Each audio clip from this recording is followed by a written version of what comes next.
It's time to kick off our series on the Astra Militarum with a look at their main battle tank, the Leman Russ.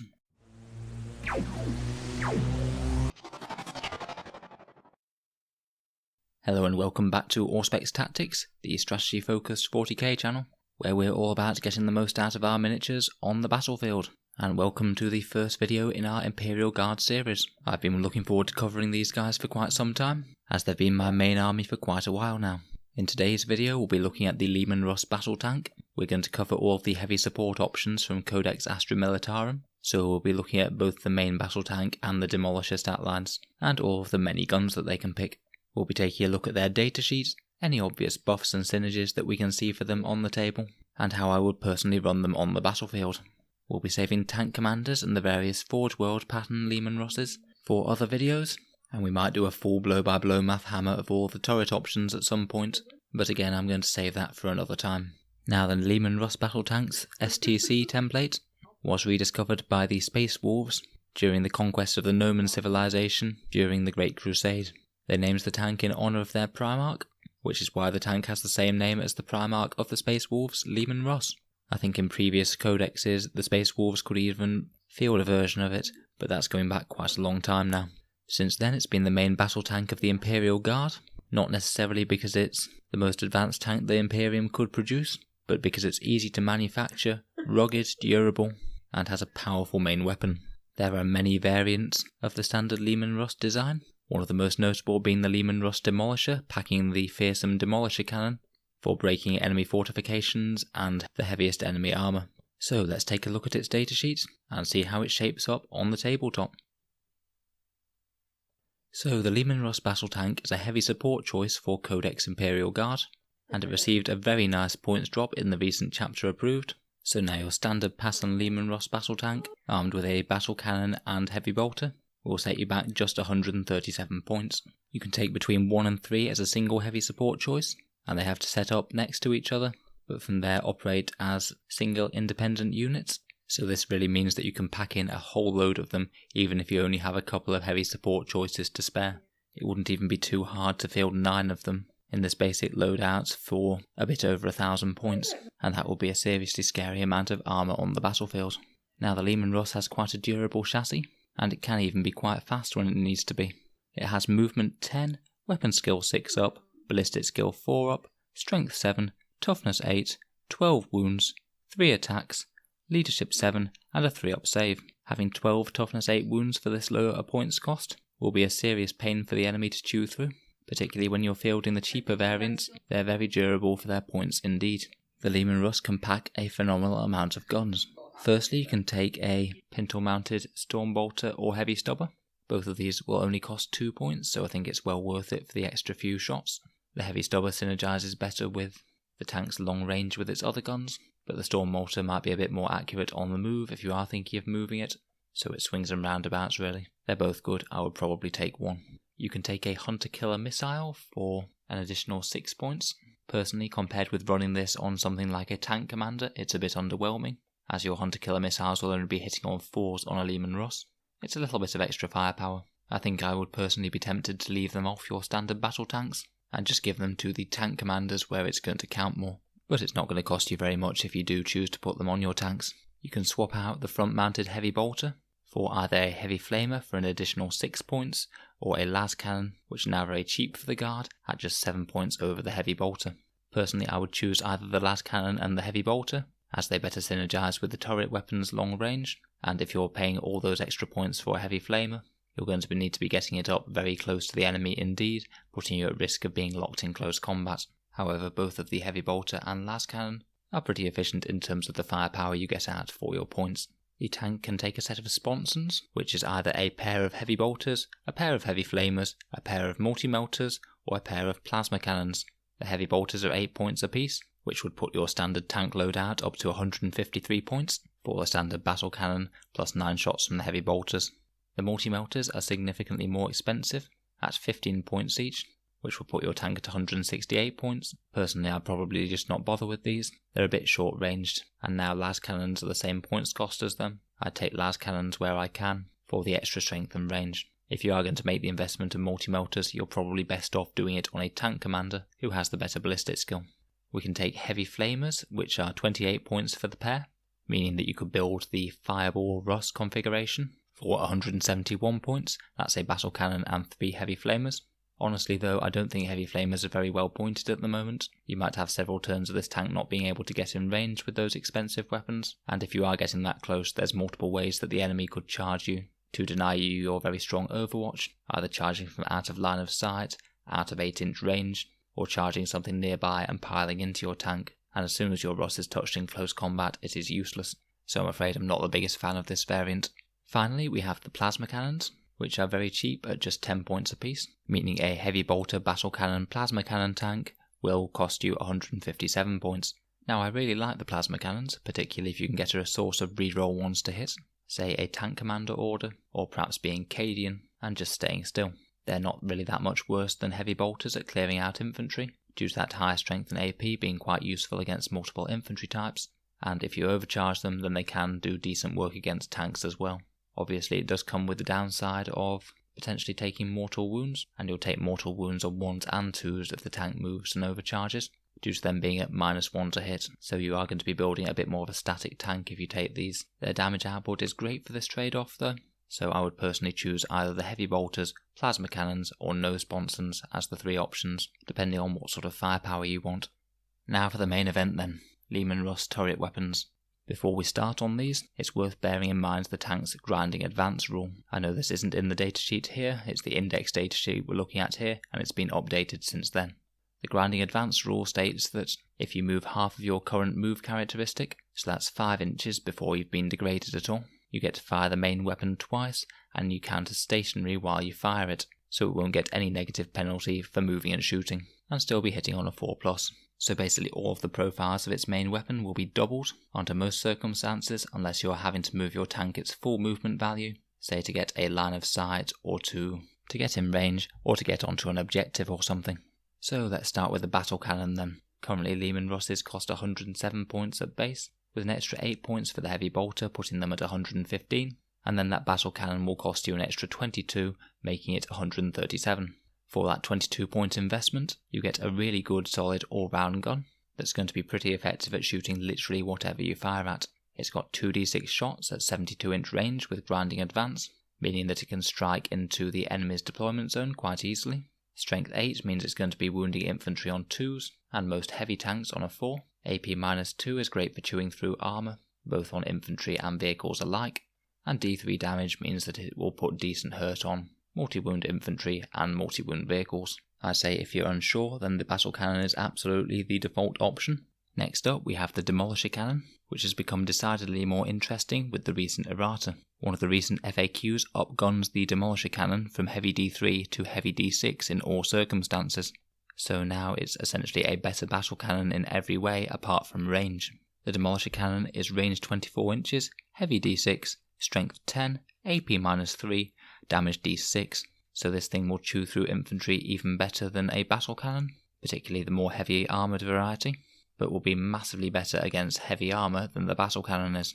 This thing will do an average of 6.8 wounds to another Leman Russ tank if you're faced off in a mirror match, compared with the battle cannon which will only do an average of 2.3.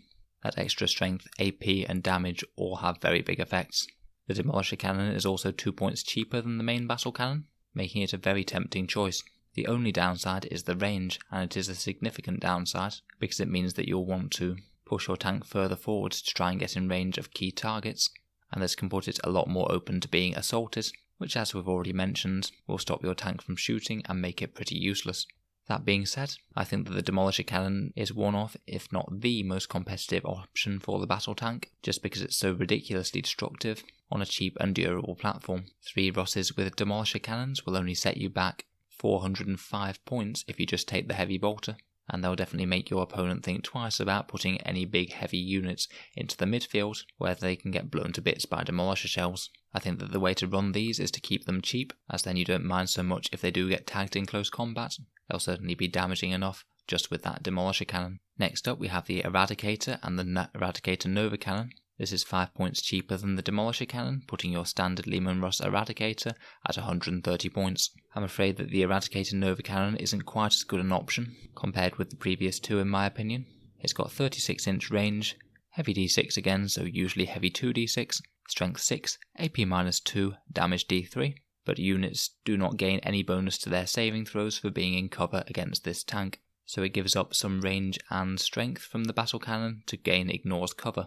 It does have a niche, particularly as it's a little bit cheaper, and that niche is really just taking out medium infantry with a cover save, particularly things like aggressors. This thing is really quite efficient against if they're in cover. Personally though, I really don't think that it's worth giving up the strength 8 and long range of the battle cannon just to save 7 points and be a little bit more efficient against these very niche targets. Strength 8 is a really big difference compared with strength 6, and it means that you can really effectively hunt heavy and light armour, where this thing is pretty rubbish at taking out vehicles, and I don't think that it's worth giving that up.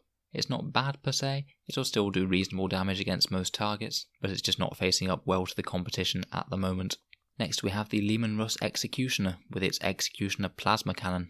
This one's also 130 points, so the same as the Eradicator, and this one is a very interesting and strong pick indeed.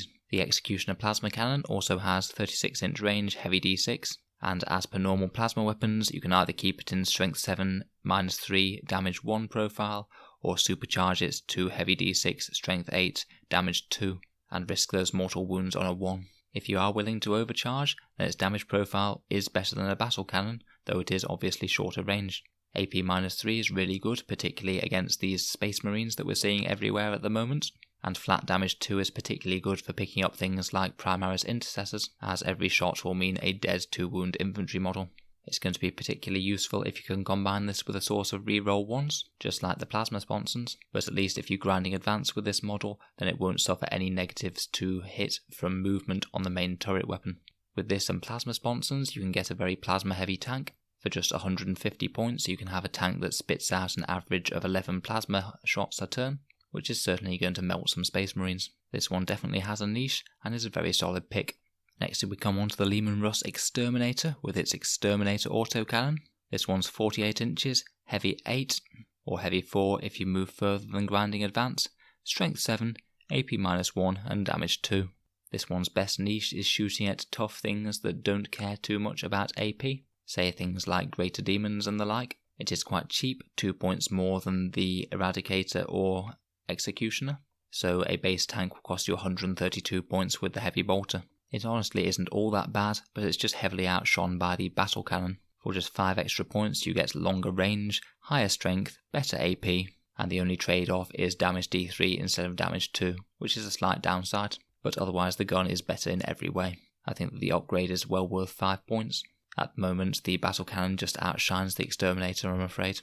Now we come on to the most expensive option on the list, the Leman Russ Punisher, which went up a little bit in cost in chapter approved. A Punisher will now cost you 145 points with the heavy bolter, which to be fair is still cheaper than it would have done before chapter approved, due to the Leman Russ points drop. Now the Punisher Gatling Cannon is a potentially devastating weapon. It spits out 20 strength 5 AP nothing shots, which will increase to 40 if it grinding advances.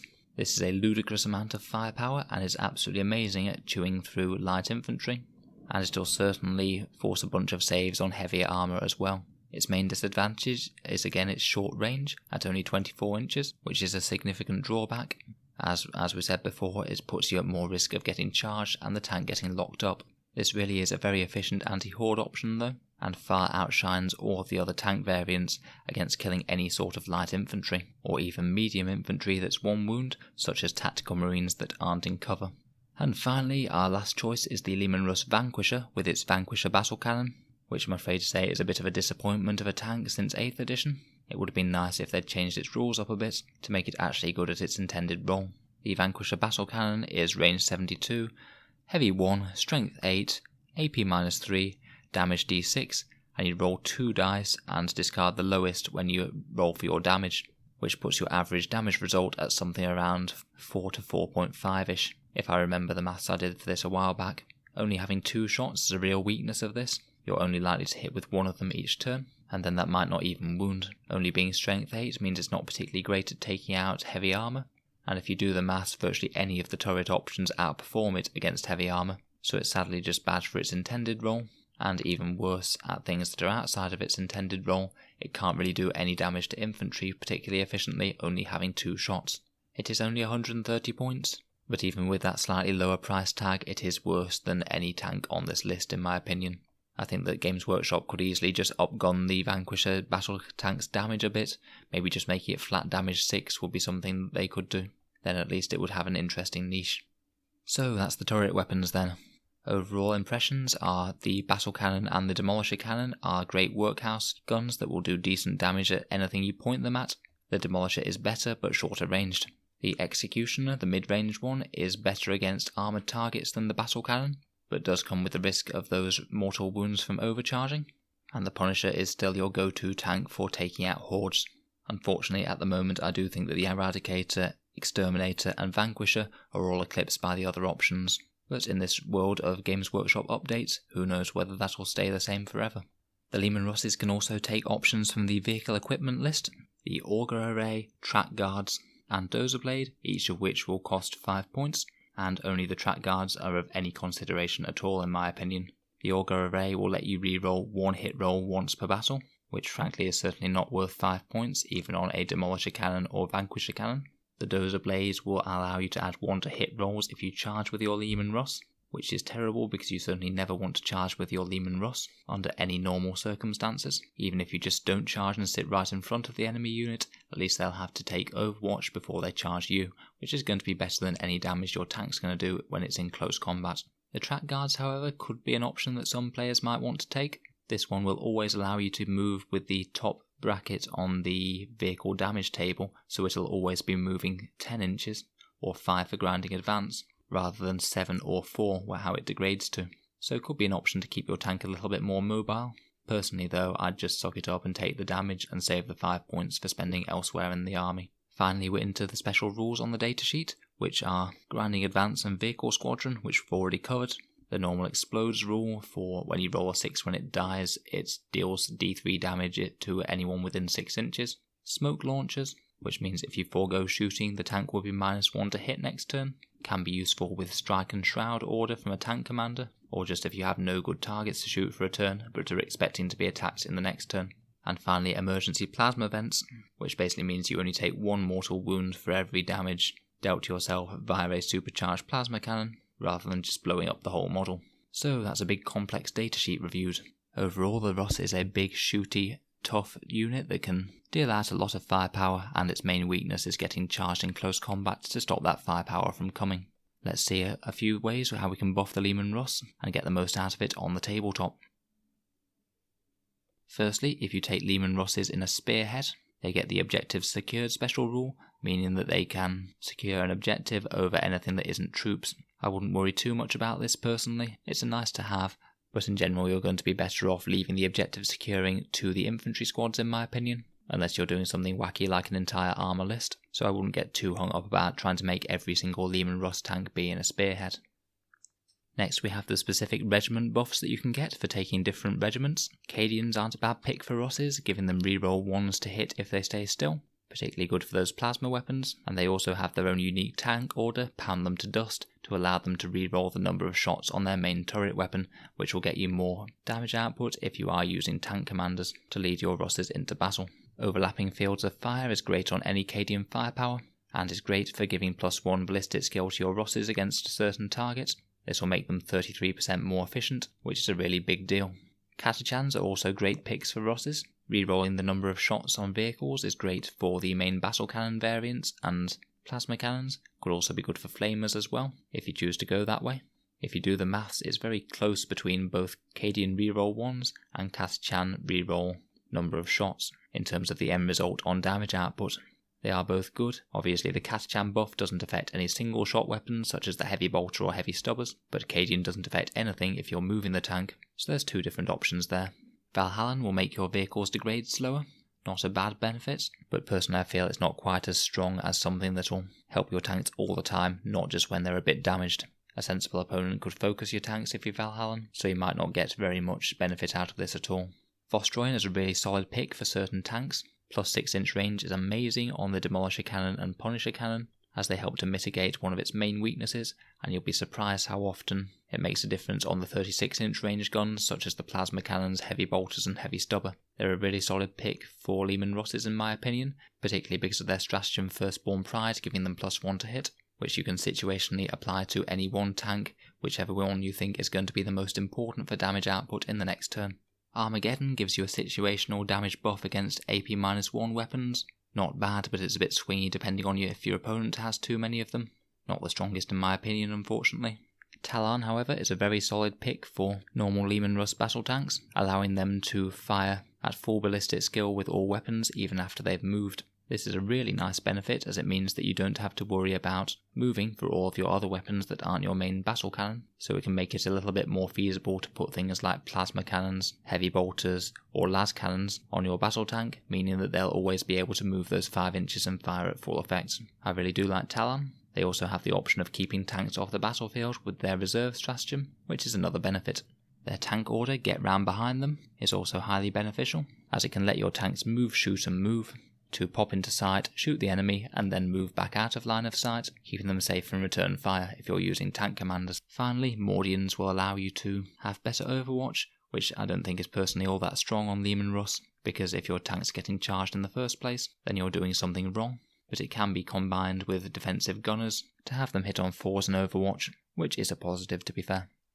In terms of character support, we've mentioned tank commanders quite a few times now, and they can be potentially used to order your Leman Russes and improve their performance on the tabletop. Unfortunately, they only get to order 1 order per turn, and because the tank commander has better ballistic skill, they're usually going to be better ordering themselves rather than ordering any nearby Leman Russ. You can spend 1 command point to use the stratagem to issue an additional order, though this is quite expensive for a quite small buff. Or you can potentially field Pask, who can issue 2 orders, so he will have 1 spare to issue to a different tank. The orders are full throttle to go very fast and not shoot. Gunners kill on sights to get reroll 1s for their shooting attacks, which will be good if you're using plasma. And Strike and Shroud, which we mentioned before, to shoot the weapons then also pop the smoke launchers, making them -1 to hit from enemy shooting. I personally wouldn't stress too much about making sure that you have tank commanders near your Leman Russes to order them. The two are fairly good at operating independently, and it gives you more options if you do have them, but it's certainly not mandatory. Other potential useful commanders could be Commissar Yarrick to give them reroll 1s, or Sergeant Harker can do the same job for Kaschan regiments. Astropaths or Primaris Psychers could be used to increase their armor save to 2 up via Psychic Barrier, or make them hard to hit with Night Shroud for -1. Though again, both of these might be better employed on your actual tank commanders, as they're bigger, more expensive, more fragile units. Finally, you can use Tech Priest Engine Seers to repair the tanks a bit. If you're running a significant amount of armor, then they may well make their points back over the course of the game. Leman Russes have their own Vigilus formation from Vigilus Defiant, which can give you a Warlord trait to improve their Overwatch. But the main advantage I see of the detachment is to access a stratagem which will allow them to move further than their grinding advance distance and still double shoot with the turrets. This can be pretty key for getting a line of sight on a key target, and is well worth the 1 command point in the right situation. Also, if you are picking up that detachment, you may as well take a tank commander as well for the Hammer of Sunderance, the Relic Leman Russ battle cannon, because it is amazing. You can also buff the tanks with Warlord traits and stratagems a bit. Old Grudges can give them 4 rerolls against a target, and if you're playing Cadia, then the Relic of Lost Cadia is pretty much an auto-include against Chaos lists. On to stratagems now. There are a few potential useful ones. One is Crush Them for 1 command point to allow your tank to hit on 2s in close combat. Not usually going to be a very good use of a command point for pure damage, but sometimes all the difference you need between being able to kill the 1 infantry model that's locking up your tank, allowing it to fire again next turn, and in that case it could well be worth the risk of trying to kill that last model. Jury Rigging is 1 command point and can repair 1 wound on your tank, which isn't again the most efficient use of command points. The reason that I would use this is if that 1 wound is going to make the difference between hitting on a different bracket of your profile, so if it'll improve your ballistic skill, then it could well be worth doing. You can make a Leman Russ a Officer Prefectus command tank, basically make it a Commissar tank, and all Astra Militarum units within 6 inches will have a leadership of 9 while they're nearby. This could actually be potentially useful if you have a infantry battle line, and you have a tank that's going forward, say a Punisher or a Demolisher. It is 2 command points though, and Commissars are pretty cheap, so your command points might be better worth spent elsewhere, but it is certainly a fun option. Inspired Tactics can be used to issue another order, particularly useful if you're using a tank commander to order your tanks about. Defensive Gunners is 1 command point that will allow you to add +1 to Overwatch for your Russes, and as they have a lot of guns, that could often be worth it. And Vengeance for Cadia, the single strongest stratagem in the book in my opinion, is pretty much an auto-include every turn. If you are fighting Chaos, having full rerolls to hit and wound is amazing, and possibly the best use of this is on a Leman Russ Punisher, which will force your opponent to take an ungodly amount of saves. But I guess that serves them right for burning down Cadia. So that's a ton of options. Let's have a look at how I would run them on the tabletop. So I've already mentioned that my favourite turret options are the Demolisher, Main Battle Cannon, Punisher Cannon and Executioner Plasma Cannon. All of these will give you solid firepower according to their niche. If you're running a Battle Cannon Russ, I'd be a bit more tempted to pair it up with other long range options such as the Las Cannon or some Plasma or Heavy Bolter sponsons. If I was running one of the short ranged options, I'd probably just keep it stock just with a Heavy Bolter, because when you're moving to get that main gun in range, all of the other secondary weapons will be hitting worse. I wouldn't generally bother with a Hunter Killer Missile, but I would certainly take either a Storm Bolter or a Heavy Stubber. Both are good and will usually give you a similar damage output. Obviously I might be a bit swayed as to which one to take, depending on which regiment. For example, I'd be a lot more tempted to take extra guns on the sponsons and things if I was playing Talon, or I'd be more tempted by multi-shot weapons if I was Catachan, to reroll battle cannon shots or plasma cannon shots. The main principle with Leman Russes on the battlefield is that they need to be shooting for as much of the game as possible, while being adequately protected from close combat. I'd say if you are making a significant investment in Leman Russes, then you need to mirror this with a similar investment in infantry screening units to stop the enemy from getting to your tanks. The most typical Imperial Guard list that I see at the moment are a ton of strong backfield shooting options with a decent amount of screening infantry at the front, which could be anything between 30 and 100 or more infantry. If the enemy is coming towards you, then you need to make sure that you have layered defense, that they aren't going to get through your screen and touch the tanks, because if they do get in close combat, then as I've said several times already, those tanks are useless and you'll be a bit more unhappy. This is trickier to achieve if you're using the shorter range variants such as the Punisher and the Demolisher, so you're going to have to be clever about this. Maybe use screening infantry with move to keep the enemy back from the tanks, and try and eliminate the threats that are most likely to get into close combat. Outside from the whole screening game, the Leman Russ tanks are a fairly simple unit to use. Basically just point and delete at whichever enemy units most need to die, while bearing in mind what sort of units they're best suited to firing against. You can weigh up the benefits and drawbacks of moving and shooting. Obviously it'll make your secondary weapons less accurate, but being able to reposition gradually throughout the game is actually really quite a big deal, even if it's only 5 inches per turn. If you are running the Vigilus formation, you can use that stratagem to get a better line of sight with the tank's full movement. When you're setting up, I'd also try and keep them with as good lines of sight as they can. A big counter to direct fire weapons like Leman Russes are enemy units hiding out of line of sight, though hopefully you might have some artillery along to ensure that that's not all that effective. I'd strongly consider using prepared positions first turn, as having toughness 8 tanks with a 2-up save due to being in cover are very hard to shift indeed, if you do happen to be going second. As the game goes on, it might become more necessary to move your Leman Russ tanks forward to get new lines of sight, or perhaps even just to move up and take some objectives if your infantry units have been killed. So overall, how do they shape up in comparison to the competition? I'm pleased to say that the Leman Russes with their new lower price tag are more viable than ever. They're pretty strong compared with a lot of the other factions' tanks that they have to offer. Within the Codex, however, their main competition is from the Tank Commander, which is basically the same stat line but with Ballistic Skill 3 up and can do one of those tank orders, which usually means it's going to be re-rolling 1s with its own shooting. Even with the points drop, Tank Commanders will give you more firepower point for point, though because they're 35 points more for the same defensive profile, obviously your investment in Leman Russ battle tanks is going to be more durable than any investment in Tank Commanders. Another advantage of Tank Commanders is that they're a bit less susceptible to -1 to hit penalties, which really makes the regular Leman Russ suffer, because hitting on 5s isn't really very efficient. As a rough rule of thumb, if you're thinking about taking a lot of fancy upgrades for the tank, it's usually going to be better served as a Tank Commander, unless you've already used all of your Tank Commander slots if you're using the rule of 3. And if you're thinking about just taking a standard Russ with a turret weapon and just say a hull heavy bolter, it's typically going to be better on the standard Leman Russ battle tank. In particular, I'm really liking the look of things like a standard Leman Russ Demolisher with a heavy bolter, to provide a very cheap and very dangerous threat that the opponent has to deal with and is really quite durable. Overall, I think that they are quite well balanced units now though. Until the recent chapter approved points drops, it was clearly a choice of take tank commanders because they are better point for point, and now it's definitely a lot more even. You can either go for the extra firepower of the tank commander or the extra durability of the standard Ross. So this has turned into my longest single unit review so far. I guess the Leman Russ is a very complicated option, with a whole ton of different ways that you can run it, and a lot of core synergies within the Imperial Guard. I'd really like to know any of your guys' thoughts on the tank, and any recent success you've had with it now those points drops and demolisher change have come through. I'm certainly looking forward to experimenting with mine in the coming months.